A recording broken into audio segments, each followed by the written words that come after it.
Am I the asshole for refusing to childproof my house? My wife and I have a daughter, 23, called Katie, who has an almost 1-year-old son named Jesse. Katie still lives at home with us, which isn't ideal, but we've had to make do with the situation. My wife has basically become a second mother to Jesse, and we have both been helping out Katie as much as possible, as Katie and the father are no longer together. He still does his part, but since Katie still lives with us, Jesse is with us most of the time. I would rather not have Katie still living with us, but she had nowhere else to go, so we couldn't kick her out with a child. My wife doesn't have as much of a problem with her living at home as I do, but the main thing that annoys me is that Katie spends her money on stupid things that she doesn't need instead of saving up for her own place. We've given her so much, and she basically just throws it back in our faces.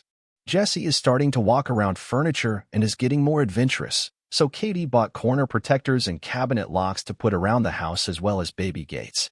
She came to me and asked me if I could help her put them on stuff and put up the gates, but I told her that I didn't want to start putting all of that around my house.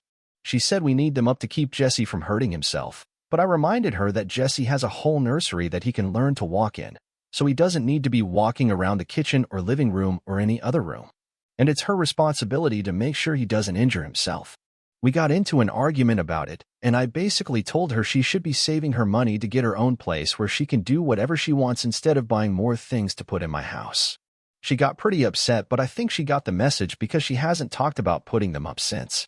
My wife asked me why I wouldn't help her out, and I told her that if we start childproofing our house, it would give Katie the impression that we're willing to accommodate her and Jesse for as long as she wants and that she can live with us for God knows how long. I just don't want her thinking that she can live with us forever because as much as I love her and Jesse, the sooner they move out the better because it's a lot of extra work for my wife and me.